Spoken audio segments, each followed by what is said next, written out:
Nanti kalau nggak pinter-pinter nanti sowan saya. Tetap nggak pinter karena itu jatah. Makanya tidak usah sowan ya, nanti nggak ngefek juga gitu. Itu Syekh Izzuddin bin Abdis Salam. Terus kemudian beliau mengebabkan itu detail sekali, yaitu di Sajaratul Ma'arif dibabkan di bab faslon la yutrakul haqqu li ajlil batil. Itu beliau bikin satu strategi fikih itu yang luar biasa. Misalnya begini, jihad atau perjuangan membela Islam itu harus kamu menyertakan orang-orang fajir, orang-orang fasik. Kenapa? Likuwatil Islam. Karena kesalahan orang fajir itu tidak seimbang dengan pentingnya syaukatul Islam atau syaukatul Muslim. Terus saya itu dulu ya iskal itu ya agak protes, tapi ini ulama wali. Sampai saya sholat berkali-kali, ya Allah, saya beri kefahaman tak ini. Kalau terpaksa beda, nanti saya mohon ketemu beliau, saya mau protes. Sama nggak usah tahu caranya ketemu wali-wali yang sudah meninggal. Nanti kalau sudah jadi wali tahu sendiri. Jadi tidak usah tanya. Akhirnya saya sholat dan akhirnya faham tanpa ketemu. Karena saya bayangkan ketemu ya lebih sulit, mendingan minta faham timbang minta ketemu.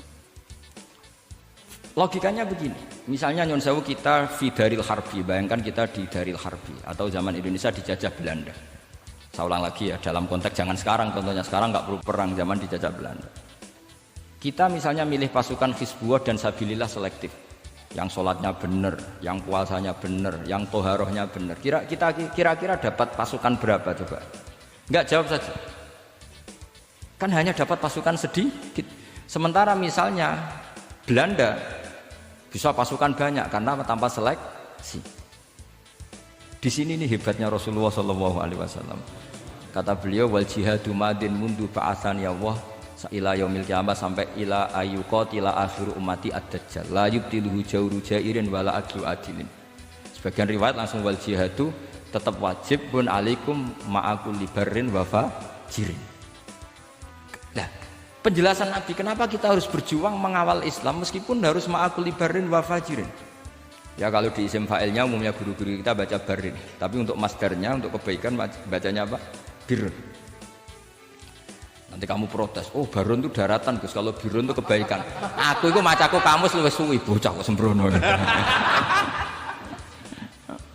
Saya ini karena meneliti kiro asap, jadi ini insya Allah kalau masalah lughat itu saya sudah bukan sawir lagi Fathul Wahab, sudah di atasnya itu. Sampai sama tidak usah tersinggung, biasa aja maksudnya. Karena ini kompetisi, kalau sama nggak cocok ya harus bersaing, jangan geremeng tok.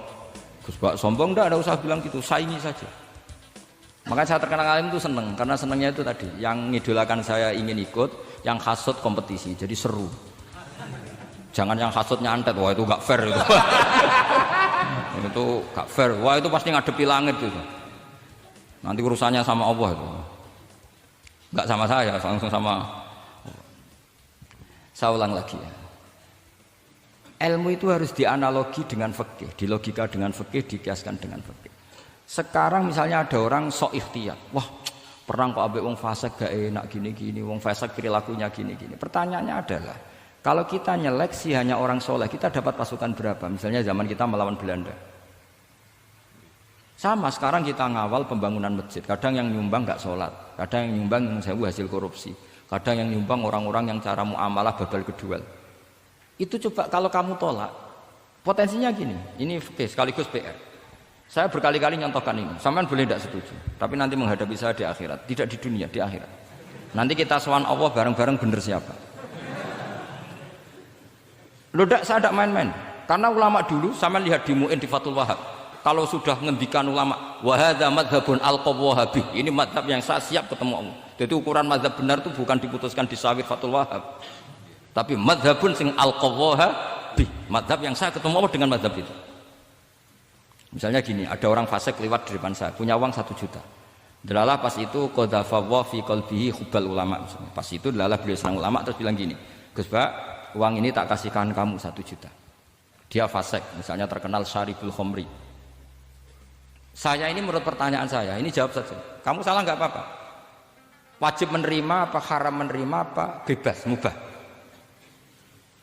Ayo milih di polling. Nggak usah sungkan Gus Kausar. Ini beliau posisi senior, milih nerima apa nolak, wajib apa sunat, sunat apa wajib. Nah, logika harus terbangun begini. Kalau kamu terima, maka akan dicibir. Malam nih Fatul Wahab tiga duit saya kok gelem, bolak-balik nak duit gelem aja. Itu juga masalah kan? Kiai latihan jatuh kan? Artinya posisinya tidak mantep-mantep amat. Udah kadung keramat itu. Saman jangan niru saya, aman udah itu. Bayangkan sampean yang latihan nyai itu kan. Tapi pertanyaannya kalau sampean tolak, terus ista'ana bihadhihi darahim lil maksiyah. Tak kena kiai ra gelem, tak kena demenanku. Dan hari itu andaikan dia tidak punya uang 1 juta, dia tidak bisa kedemenannya. Gara-gara sampean tolak, dia punya alat untuk maksiat lagi. Kalau seperti ini jadi haram apa wajib? Loh, berarti sampean harus gak jawab anut aku. Artinya sampean jawab kan terprovokasi saya kan? Terprovokasi narasi. Terprovokasi narasi. Itu kriminal untuk calon ulama gitu itu nggak boleh. Nah, logika ghanimah kira-kira seperti itu. Ghanimah itu normalnya haram. Normalnya haram karena ghanimah itu min amwalil kufar. Dan notabene amwalul kufar adalah bukan sekedar mukhtalithah, aksaruha mungkin minal haram. Tapi kenapa ghanimah dihalalkan di hadil ummah? Makanya Nabi ketika ngendikan uqtitu khamsan lam yuqtahunna nabiyyun qabli, termasuk beliau menyebut wa ukhillat li al-ghanaim, termasuk saya 5 hal yang Nabi sebelumnya enggak dikasih, saya dikasih. Di antara beliau nyebut wa ukhillat li al-ghanaim, ghanimah itu halal untuk umatku. Itu kan kenapa Nabi menyebut itu? Karena normalnya ghanimah itu haram karena min amwalil kufar. Tapi kenapa dihalalkan? Saya pernah ditanya seorang dosen, kenapa itu halal? Saya itu kok nggak nyaman. Karena ini jenis orang ikhtiyat. Terus saya bilang gini, andai kan kamu digarong sama garong, kemudian garong itu bawa senpi, bawa pedang. Karena kamu merasa itu tidak milik kamu, monggo kadane jenengan beto malih. Wah ya tidak bisa Gus, nanti dipakai garong lagi sama amwalul kufar. Andaikan lau aqainahum, andaikan kita kasihkan lagi ke mereka, maka akan dipakai isti'anah, dipakai pertolongan atau alat untuk kekuatan kekafiran mereka. Di sini sirrinya kenapa ghanimah menjadi halal. Tapi kenapa Nabi sebelumnya kok dikatakan haram? Karena logikanya memang haram. Itu hebatnya Allah SWT sama para kekasihnya. Ada kekasihnya yang dipilihkan haram, yaitu Nabiun qabla Rasulullah SAW. Karena normalnya memang haram. Ada nabi yang fikihnya lebih dinaikkan lagi, yaitu dihalalkan supaya harta ini tidak dipakai i'anah alal maksi. Sampean milih fikih mana coba? Nah, saya berharap pintere Khatam Fatul Wahab itu paling enggak sampai seperti ini. Barimu nantang saya enggak apa-apa, tapi nanti ketemu di akhirat. Nah itu fikih. Jadi fikih itu, nah tapi kan iso wae Gus nampani khadzun nafsi lah, itu mulai masalah kan. Makanya yang seperti itu jangan untuk khadzun nafsi, karena kita butuhnya itu nyita supaya ini nggak dipakai kekuatan maksiat. Jebule mbek kon malah go ngopi rokokan. Ini orang kan terus curiga, jebule nak mbek duit ya dodgel. Buktikan kalau Anda tidak pakai, kamu terima sebagai penyitaan, tapi Anda tidak pakai. Wah itu hebat. Tapi kalau kamu terima wajib, kemudian kamu pakai poya-poya, wah itu ya fikihnya benar, kelakuannya ra benar. Nah saya berharap Anda memahami fikih itu sampai seperti saya ini. Syukur-syukur lebih. Meskipun ya agak-agak mukhalaf tapi bisa diperjuangkan itu. Enggak apa-apa. Kamu doa di saat istijabah, ya Allah saya ingin mengalahkan Gus Bak, saya ridho dengan doa itu. Tapi tak jamin enggak mustajab. Karena sudah berbasis ghil, kebencian. Doa yang berbasis hasud pasti tidak mustajab. Ya, sulit.